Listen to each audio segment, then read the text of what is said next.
Okay, since we've just come back from a tea break, I thought I'll do a bit of a recap because we've heard from so many wonderful speakers already this morning. I'm Lin Suling from the Straits Times. I'm very glad to be here. Just to start to pull things together, earlier this morning we've heard about the importance of steward leadership, starting really from the core of leadership. How do we find a persistent and genuine desire to create a collective better? That was the question put forth to us by our wonderful speakers. And of course, we've had that wonderful bromance session between Shai and Rajiv, discussing how can we push this further? Is it about incentive structures or is it about values and purpose? And I think the clear conclusion is that it's got to be both. And then, of course, just before our tea break, we've heard from a wonderful speaker, so inspiring, Dr. Kira, who, through her fierce determination and clarity of thought, demonstrated leadership in action and how you shepherd large organizations forward. So that's where we are. And what we want to do with this panel is to really talk about how to put purpose into practice. What happens when the rubber really hits the road? What happens when you have to make those big, profound decisions? Because as business leaders, all of us will shape our organizations through the decisions that we make, both big and small, and the people that we lead. So the question before us is, all these big goals that we want to include, all these big goals that we want to further, whether it's driving sustainability, whether it's uplifting societies, or just living this world a much better one for future generations, how can we do that practically speaking? I'm a journalist by profession, and that's where I think it's very important for us to have concrete proof points and practical examples. And we've got a fantastic panel to do this today. Let me tell you why. So let me first start by introducing them because they will bring such great, varied perspectives to this. Immediately on my right is Pamela Chng. She's the co-founder of Bettr Barista. It's an integrated specialty coffee brand. And she's a seasoned veteran in, I would say, the Singapore startup scene, but we've both agreed that Bettr Barista is a teenager by now, so it's definitely not a small player. And of course, next to her is Asha Gupta, who is a very important veteran when it comes to leading large corporations. She's Regional President for Asia and Chief Strategy and Corporate Development Officer at Amway, so she knows a thing or two about shepherding large organizations forward, those that are developed, and taking them into the next bound. And of course, right to our very end, the rose among the thorns here, Sunil Puri, no stranger to all of you, of course.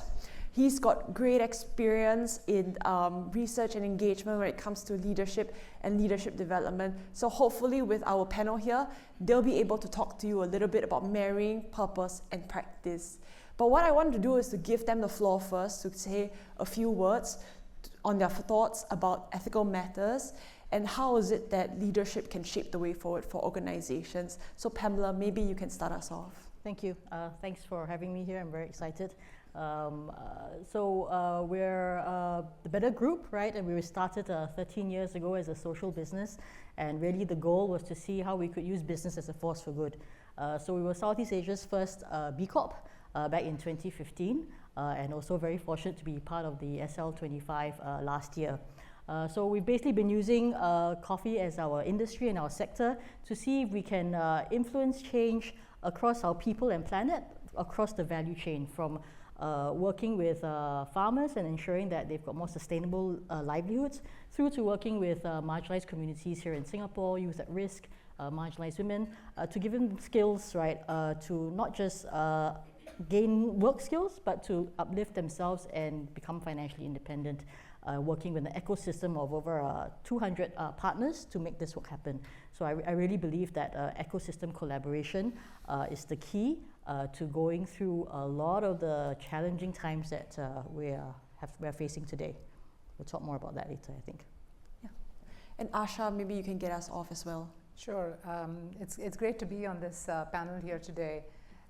So, we're a business of about 65 years, a global business. At the heart of this business, we drive the economic engine via a social engine with over about 1 million entrepreneurs spread across about 80 countries in the world. The goal for our business is really to have an inclusive entrepreneurial opportunity. Fun fact about us is that we are actually farmers first, so we do actually sustainable regenerative farming. So all our products which are sold around the world come from the farms, traceable products. So when you think about climate change, 65 years ago already, this was kind of the idea, the big idea behind our business. And the fact that in over 1 million people, about 70% are women, and it's an inclusive opportunity. I take great pride in being part of a business where the economic engine is actually driven because of society and people having an opportunity that doesn't discriminate. The fact that you can build skills and develop people and give them the values that they need to have and be their own business. In fact, one of the oldest gigs in the world, I would think, is a great honor and a privilege. So keeping things right and making sure that the model is relevant and it's sustainable over these now 65 years and beyond is always difficult and challenging in the new times, but we're always grounded in our values and what we represent. And at the core of it are these key themes that I talked about, which is inclusivity, entrepreneurship, ethical methods of business, sourcing products, and so on, and we'll tap into that a little bit more today. Thank you. Okay, I go next, right? Yes. Hey, so great to be here this morning, and good to be the rose amongst thorns. That's a new one. I must tell my wife about that. So I'm a quasi-academic, which in shorthand means that I am a researcher without a PhD degree. So I've studied leadership for about 25 years and fortunate to be a part of Team SAC. We look at organizations and try and understand why some organizations are able to do better than the others. Why some organizations are able to drive longevity, drive profitable growth while others struggle. Why some companies are able to develop better leaders and why some struggle to do that. And one of the areas that we've invested research energy in the recent past is your ethical integrity, ethics, integrity, morality, and some combination of that. And why did we do that? Because number one, most of us and our organizations have a kind of unrealistic sense of self-righteousness, if you will, or self-morality, if you will. Also, we believe that, integrity is the bedrock of what Rajiv alluded to earlier, which is steward leadership. But when we go out and speak with leaders and ask them their definition of integrity, usually we hear that, hey, I'm not breaking the law. I am not doing anything that my regulator doesn't want me to do, and therefore, I demonstrate a high level of integrity. We believe that is necessary but not sufficient. Not breaking the law is absolutely necessary, but is it sufficient to make the world a better place? So, in terms of our research, we've been playing around with this construct of what we call ethical integrity, which goes beyond not breaking the law, because not breaking the law doesn't automatically mean you're doing the right thing. Not doing bad doesn't mean you're doing good. So ethical integrity and the construct we are playing with is, ethical integrity essentially is about doing the right thing, period. Doing the right thing irrespective. And that's necessary to build businesses that are not only making money, but also driving greater good in the society that we live in. So I want to start off with a question to all of you, which is, we've heard so much already today about the importance of leadership when it comes to reaching those big ambitious goals and embodying value, so that we do not just focus on meeting minimum standards and thresholds. We really are able to push our organizations further to look beyond the horizon.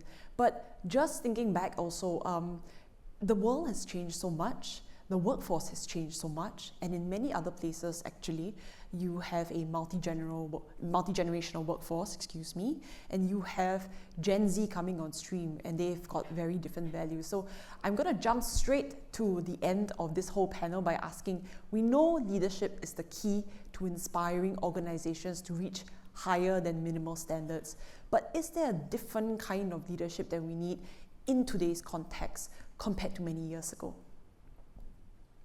Why don't you start us off, Pamela? Yep. Okay. Yes, I believe so. I mean, I think the idea of compassionate, empathetic, listening leadership is one I think is something that we as an organization, myself, we've been practicing or trying to practice for the past 13 years. I think in the earlier years, it had shown itself to be particularly important in trust building, right? Dr. Bettr talked about building trust. So whether it's building trust with your employees, building trust with your partners and suppliers, with your customers, it requires a leadership that, you know, is maybe a little bit more quiet and more listening. Because when you can build that trust, then you can have conversations that matter.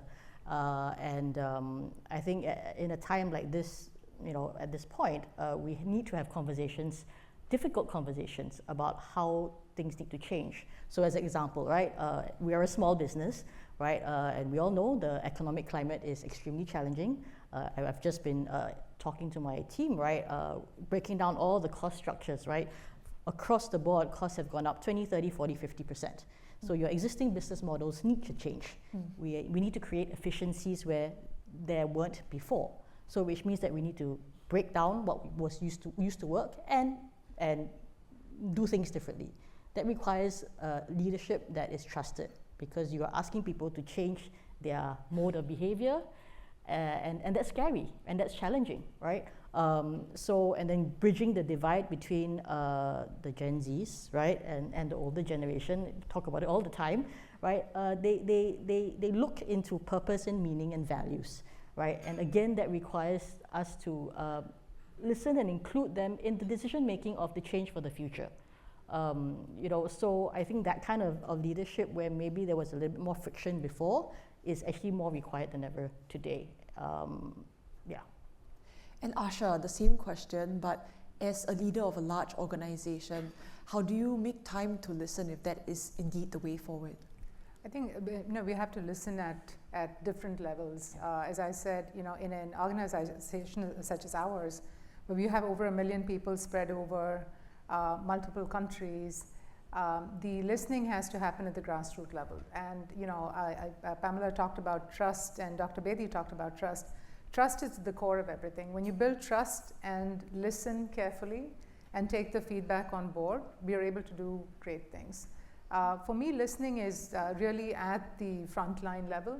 So my role involves a lot of travel into countries. And of course, I can sit in an office and listen to our executives talk about what's happening with the business. But my preferred option would be actually to spend time at the grassroots, because not only are big ideas born at the grassroots, but that's really where we identify the core issues. You know, when I say it's an empowering opportunity, there are true issues that people would surface about how difficult it is to do business, about products, about things that consumers need. So for me, it's always been about be in the front line, travel extensively, seek out those inputs so that the compass that guides us, we can keep it real. We can keep looking at our own business model and saying, what do we need to evolve? For instance, there's this whole thing about, you know, the gig economy is a big economy today, right? You can drive an Uber or a Grab here. You can make money like that. But, you know, why is our business opportunity the right opportunity for today's times, and what can we offer up differently, keeping it competitive? Now, those are voices you can only hear when you're on the ground with people. And it's just not looking at the revenue numbers, but it's really about providing trusted products, listening carefully, and be willing to change and modify your business model at any point in time to know that the world and people are changing, the expectations are different. And Sunil, the same question, but is there any best practice that we can bear in mind when we think about translating purpose into practice? So, you know, I would like to say that the world that we are in, the times that we live in, you know, it's not a beautiful story. The world is going through a lot of pain as we speak. If the earlier constructs of leadership could solve the challenges that the 21st century, world faces, we would have done it by now. So at Stewardship Asia Centre, after looking at hundreds of organizations, we've identified this construct called steward leadership, which is the genuine desire and persistence to create a collective better future for all stakeholders.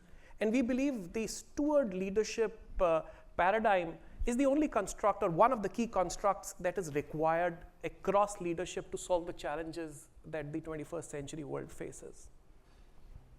Pamela, I just want to dive into practical issues now.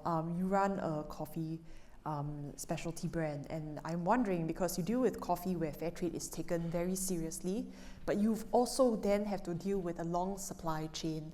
How do ethical producers prioritize fair trade, moving beyond minimal standards and ensuring that at the end of the day, the cup that I drink is indeed embodying those values? Yeah, that's a really big, complex question. So essentially, it's balancing doing the right thing for people versus surviving the next day, right? And getting the other end of the supply chain to recognize the value that's been created all along the value chain and pay fair value for that. It's at this point in time, as I said before, it's actually a lot of the models need to be reinvented, broken down, broken apart, and but finding where value can be created in a different way. So kind of purposely building it into the models of the future. And that part of that is actually educating consumers, educating buyers of the product, of where the inefficiencies are and how they can contribute to it. So kind of going back into the values, right? And saying, okay, so if you believe that we need to have a fairer supply chain, then this is how you can contribute to it as a consumer, as a producer, as a creator of value, right? So I think a lot of that education needs to happen in order for those changes to get accepted by the market. So that's a long process. Yeah. Not easy at all. No. Asha, since you're in the FMCG space, I'm just really curious, because when we talk about looking beyond the horizon and making sure that businesses are ethical, one of the key challenges facing the industry really is, how does retail and FMCG manage rising environmentalism and consciousness about the environment? How do you deal with people and manage the idea of overconsumption? How do you ensure that consumers are able to make informed choices about what they buy as well? Yeah, it's a great question. And I think while the bias for corporations might be to look at revenue, for us there is two layers as we look at our own distributors who sell our products. So firstly, when I say the entrepreneurs, they sell product. It is very important for us to ensure that from a consumer side and the distributor side, there is a 100% money back guarantee, which means that there is trust, that there is no chance of an overconsumption or overstocking at any point in time. And today, with an evolved e-commerce setup, literally we can produce and provide exactly what a customer needs at the quantity they need, and they're in control.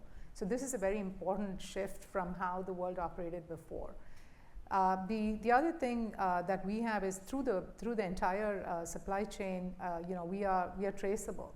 So from farm to table, from seed to supplement, because one of the biggest categories we sell is vitamins, minerals, and supplements, and it's a highly regulated category. And ethical consumption is critical in this. Ingredients are super important in this industry. So Sunil made a great comment about what regulators will keep as a base benchmark, but our history and our brand Nutrilite is 90 years old.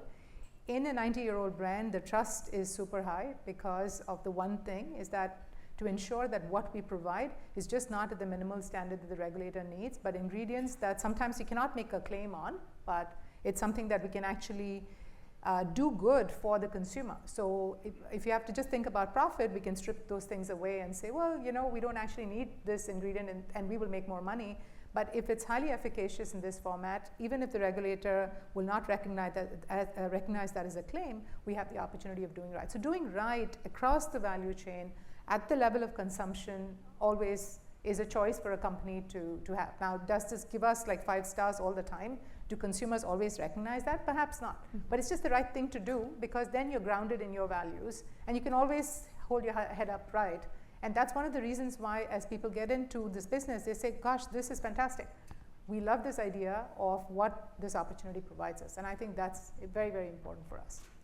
And Sunil, I want to bring you into this conversation because I think we're trying to really get at the heart of it, the challenge when it comes to the tensions that businesses face when they look at bottom lines. Something a speaker this morning reminded me, sometimes your existential concern is survival, right? And in Southeast Asia that is experiencing rapid growth, do you have any practical advice for businesses who are grappling with short-term profits pressures on their businesses? So can share a few examples with you, but I think the first thing I want to put across is that businesses must make money, period. Businesses must generate profitable growth, period, and that's a given. Now, there are multiple ways to do that, and if you were a CEO, and I'm sure a lot of you are C-suite executives, there is a tension that you feel, that we hear leaders feel around the urgency to drive profitable growth. In fact, data suggests that 1 in 2 CFOs and CEOs say that driving profitable growth is their number one priority, and we are not surprised. There are multiple ways to do that. Now, if you are a CEO, you need to do 2 things. One, you need to dance with your shareholder. You need to be the best friend of your shareholder, but you also need to keep your shareholder at an arm's length. Now, how do you do that? Some organizations do that by generating piles of cash. Generate a lot of money and your shareholder is happy. You go out and do CSR, you go out and do good to the world. The shareholder doesn't care because at the end of the day, even the hedge funds or the short-term shareholders are getting their returns. That's one way to do it. The second way to do it is do it via governance. For instance, during the Paul Polman era, Paul Polman started this practice of not publishing the quarterly guidance. So you are keeping the short-term investors away, you are keeping the hedge funds away. Or you could go and sign up for a B Corp certification, that where the board is under law required to look at multiple stakeholders. So that's the governance way. We've seen even that doesn't work in a lot of cases, and I can name a few organizations where it hasn't worked. The third way and the most convincing way that we've seen CEOs both dance with the shareholder and keep them at arm's length is to do well by doing good. Create a business model wherein you go out and do good and that generates more money. For instance, in FMCG, for instance, if you have a snack, let's say, which is using products that come from a regenerative farming base, and the product sells and sells well, that gives more incentive to the farmers to convert to regenerative farming. So your shareholders are happy because your product is selling and they are getting piles of cash, and there is more good because more shareholders are moving to regenerative farming. That, in our mind, is win-win-win. That is the only way to drive sustainable growth while balancing that with short-term pressures. Maybe if we can really get into the weeds, Pamela, I have this question for you. So I'm just thinking in the sustainable space, we know that there's a huge challenge when it comes to packaging. Mm-hmm. And in Singapore, we've got a plastic bag charge. Consumers are asking questions about whether the cup that my coffee comes in is eco-friendly.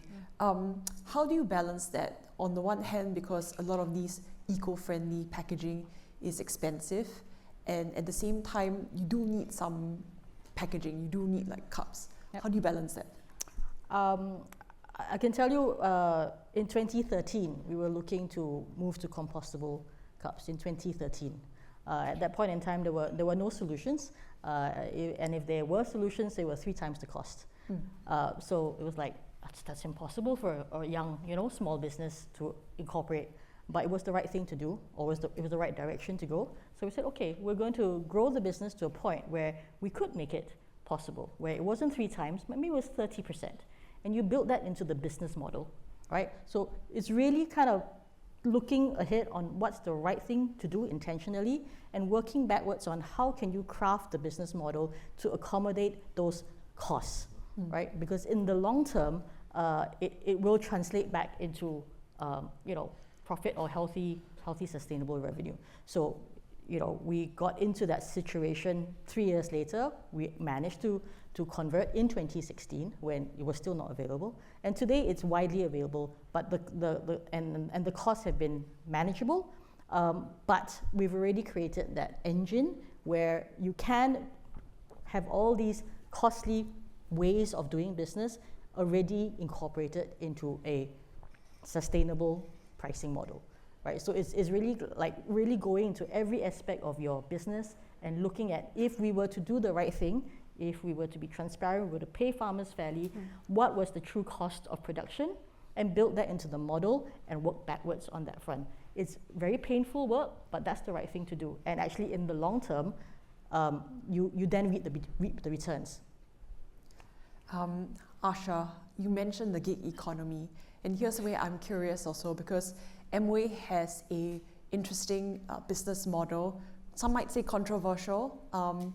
What lessons do you think you've learned from Amway's journey in this space, where you have a business model that might not be very well understood, like the gig economy today?